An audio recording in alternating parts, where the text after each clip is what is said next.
Hello hello hello hello केनी गइल हो मास्टर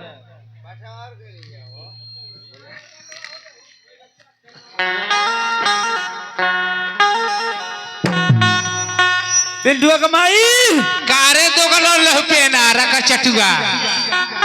अरे साली इतना प्यार से बोल भी रे जब फूफा आइल हो हरे तो गलो बोल तो कहाँ आई रे ए पिंटुआ कमाई कारे तो गलवा अरे ए मास्टर ये लगा थी कि चढ़त जाती हो बड़ा प्यार से पिंटुआ कमाई कारे रका चटुआ लहपेना रक तू कहाँ आई पहले सामानवा आओ तो तुके बताई आवत है तो गला रच चटू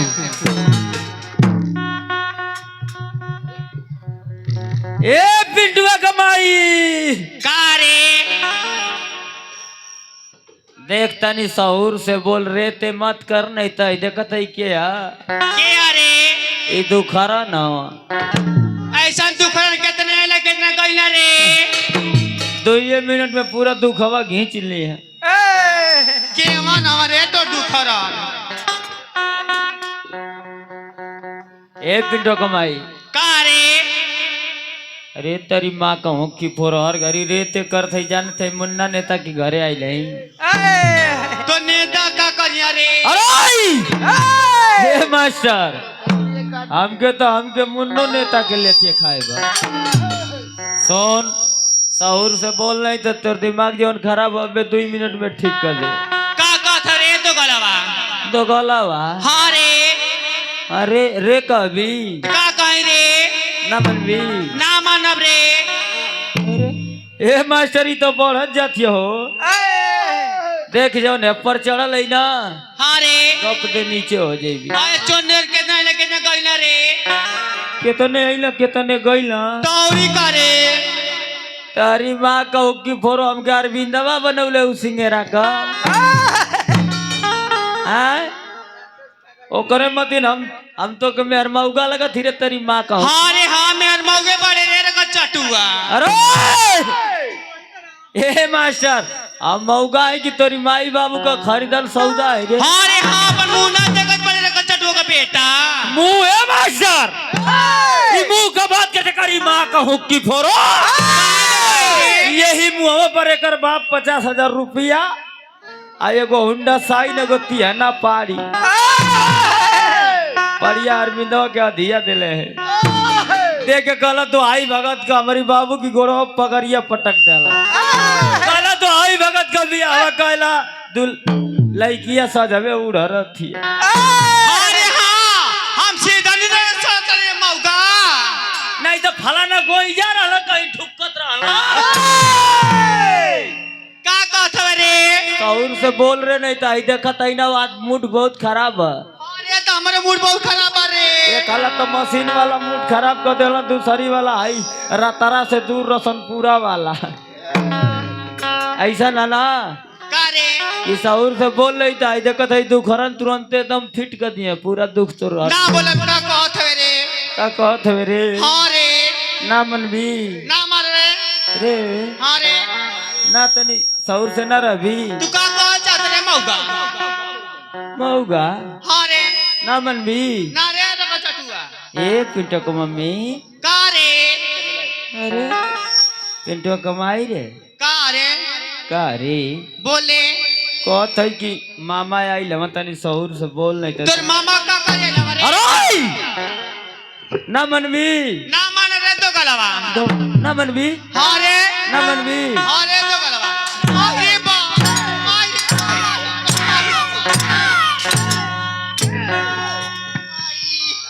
अरे मर्दवा तो नहीं आदमी हवा के एकदम पैजामा हवा यही तो मारल जला मेहरार उनके आई रे माई हाँ ए भैया ई तो आर रिलेशन में कुछ लगे ले का ये बतावा अरे यार गांव घर का बात है ऐसा अगर होत रही केहू जाए इतना छोड़ा सकेला बड़ा झटका में हम जानी कि तोरे मामा का लड़की दिमाग खराब करवाना तो भाई ने तोहरा दिमागवा सही कर दे एक ना समझाओ तो कितना सुटू सुटे करी मत आयो बाबू बा ये माई कहा थी कि मान जा आपसे। आज मार दो गला मार का अरे हे!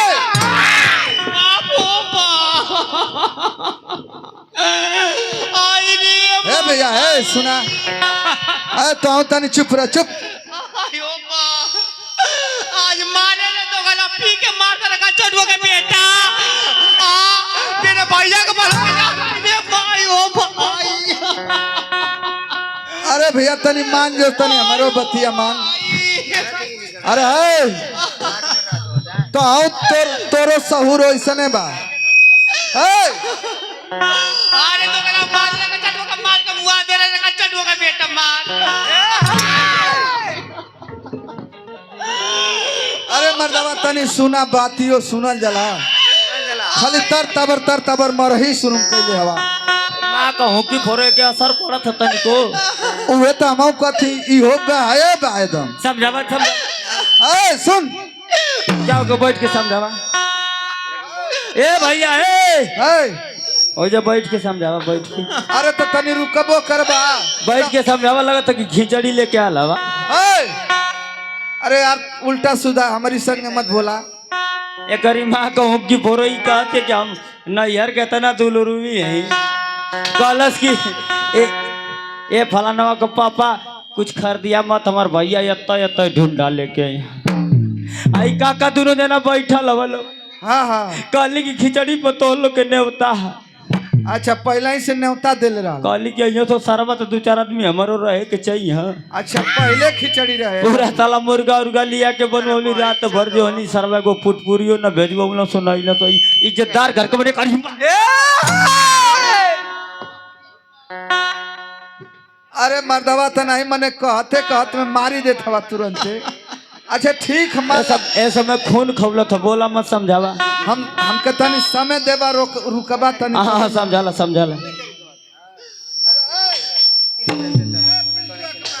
अरे का ई बता कि तोर आदमी ना रे, ई बता कि तोके ऐसे ना बोले के चाहिए। पति परमेश्वर होला, ना बोलल जा रे तुकार ना कह जला। सहूर से बोल हो को रेरी ना पारल जला। तोर आदमी ना रे पगली, रेरी ना पारल जला। आई तो गला वापी की आवे तो मार रे का चटुआ के बेटा। आयो भाई आयो बा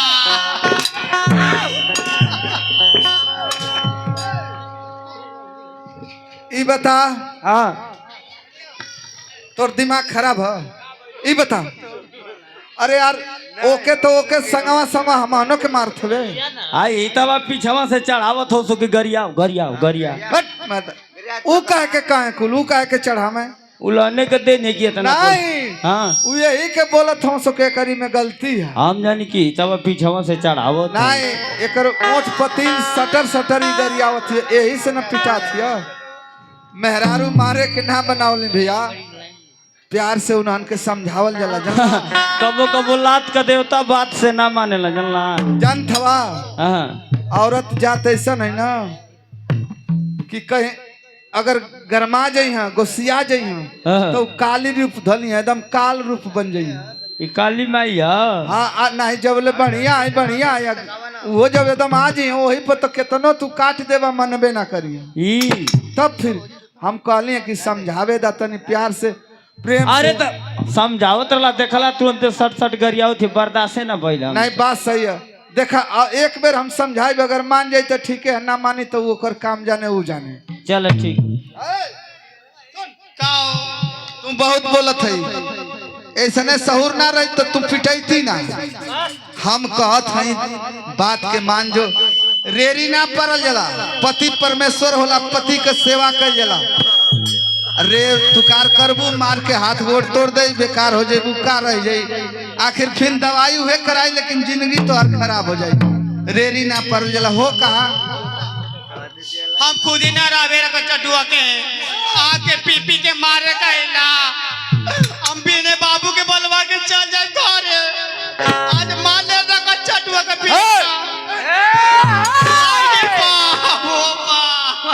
ए भैया है, अरे मदवा जायदा उना कही अब से मान जाई तनी तनी तो आए तनी नरम हो जा काहे इतना गोसिया के मारत मर हर जाई फंस जाइबा 302 का मुलजिम बन जाइबा जमानत ना होई मर्दवा।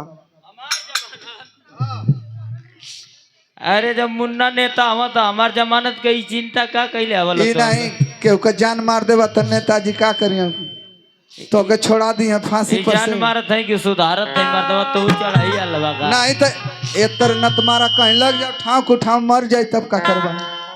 देखा हम एके समझा देते ना कही जल्दी समझाओ जल्दी समझाओ।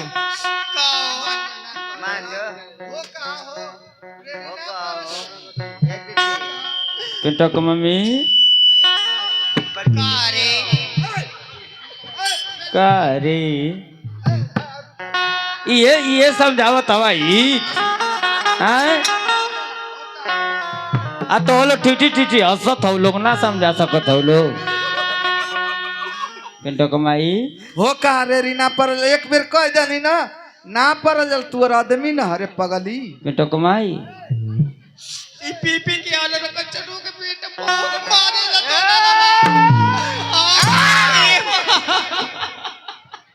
सही कही लात के देवता बात से ना मानेला।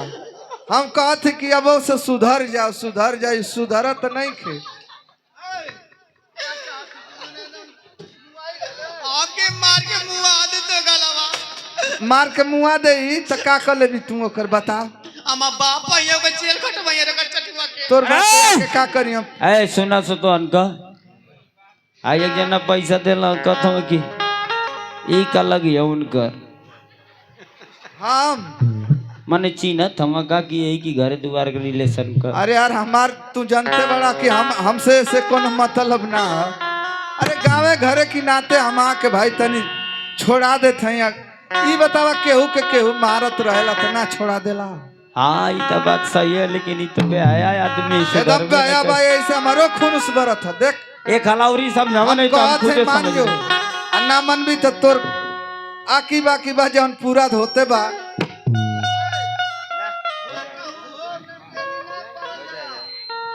एक बेर न 100 बेर कहत कि हो कहा हो रेरी मत पड़ा हो कहा। ए पिंटू को मम्मी ए पिंटू को माई का जी आई है पिंटू को माई रे बोली जी कहाँ गई ले रे पगली ना जानते नहीं ना आजकल गेहूं बोआत रही जी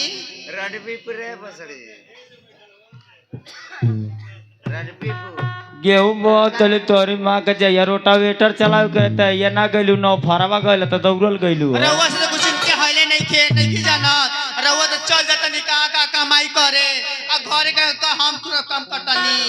अच्छा बताई हेने बोली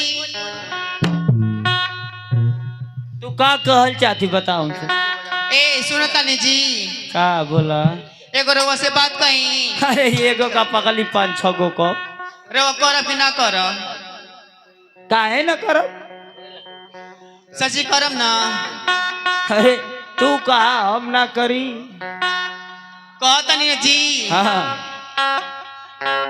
ए का बड़ा हम गोड़ा पीरा था जी गोड़ा ना दबा दे का बैलो हमके तो ओमे का आदमी समझले तेरी माँ का हम तोर गोड़ दबाई का बैलो दिमाग खराब है का। ए जी अगर ढेर दिखे तो बताओ मुन्ना भैया को बोला दी 2-3 दिन दबाओ ना जी। हाँ अरे हम भैया ना लगन जी एगो बहनो याल हम घोसी वाला करी बहिन का घर घोरिया हूँ। अरे रउआ ना देख सही काहे रे तोर भैया हवा का। अरे हाँ आइला ना हो ऊ हाँ देखे ना लगे कैसे तोर बहने बात सरवरी साला एने आ का हो एगो बात बता देते तोर गोड़ हम ना दबाई तो ए पिंटू के पापा बोलो पिंटू कमाई रउआ ना दबाए ना दबाई हम एगो बात कहतानी बताऊ असल बाप का बेटी हो कब अच्छा हाँ तो से गोड़ दबा के कल करब ई बात हाँ हो एगो हमारो बात सुन ले अगर असले ससुर का दामाद होई हाँ तो तोर गोड़ ना दबाई बा ना दबाई रे। ए पिंटू के पापा बोलो मेहरारू को तेरी चलता यो ना जाने ला हो दैवा ना जाना तो हम रोज ऐसा ने फर्रा पर लिखी हाई देखल जाई। ये पुरस्कार बजरंगी चौहान कोल्लूखोर जहानागंज मिथिलेश चौहान दुल्लापुर साहब के कर कमलों द्वारा ये साहब लोग के कर कमलों द्वारा बहुत रुपयों का पुरस्कार हुआ है मैडम जी। हाँ जी लेकिन कहल का चाहते हैं कह दें ना सुन लिया नहीं। चल जा कहाँ हो महुआ बारी में अजू है हाँ जी हम के जाए बड़ी बोला ठीक है तैयार बाड़ा ठीक है हम तैयार हैं। चला चला हाँ, तैयार हो जा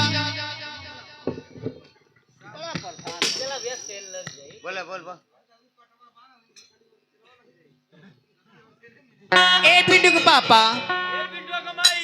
अरे का करता ने जी हेलो